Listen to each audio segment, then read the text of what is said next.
आपकी बातें आपके कानों तक जा भी रही हैं, आपको खुद को पता है कि आप फनी नहीं हैं और ना ही आप कॉमेडी कर सकते हैं, और अगर आपको लगता है कि ये कॉमेडी है तो सॉरी ब्रो, आप गलतफहमी का शिकार हैं।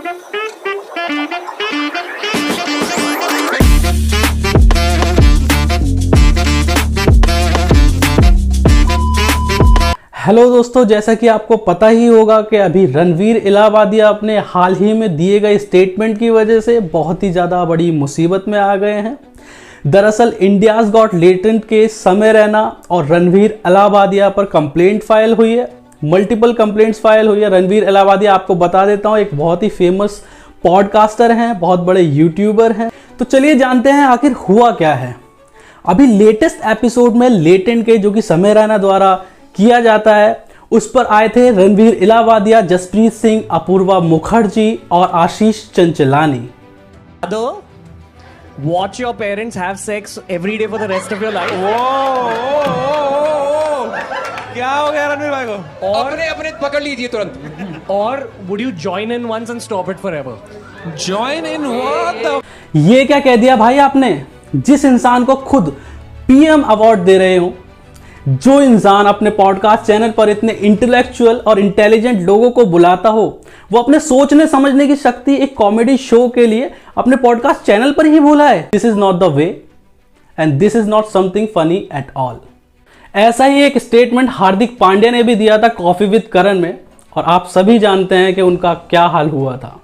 इस कंट्रोवर्शियल स्टेटमेंट के चलते पंजाबी सिंगर बी प्राक जी ने अपना पॉडकास्ट कैंसिल कर दिया है रणवीर इलाहाबादिया के साथ, और उनकी मेंटालिटी पर भी सवाल उठाए हैं। मैं ना यार एक पॉडकास्ट में जाने वाला था अभी, जो बियर बाइसेप्स, एंड वी कैंसल दैट।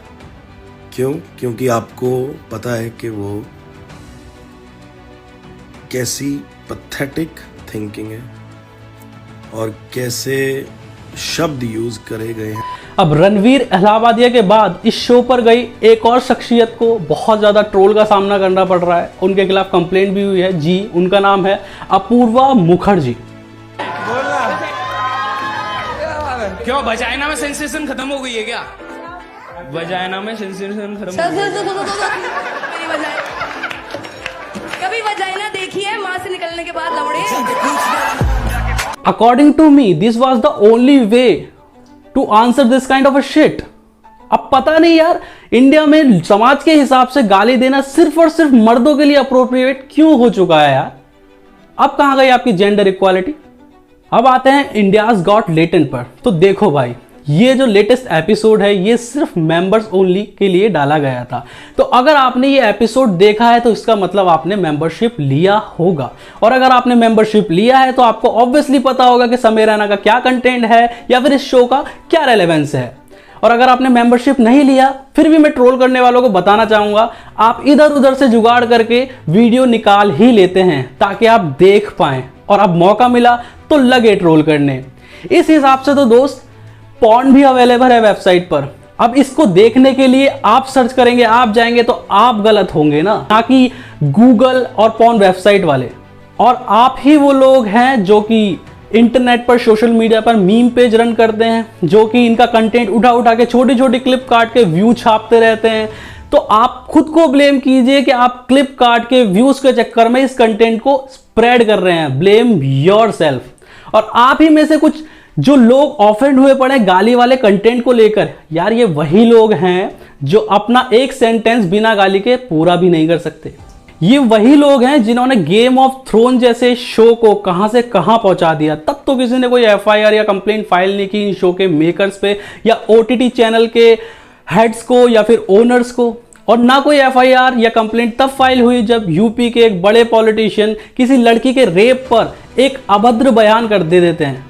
ना तब कोई एफआईआर फाइल हुआ, ना कंप्लेंट फाइल हुआ जब जर्मनी में बैठा हुआ एक लड़का कंट्री को डिफेम करता है, पूजा, हिंदुइज्म और छत्रपति शिवाजी महाराज को लेकर गलत फैक्ट अपलोड करता है।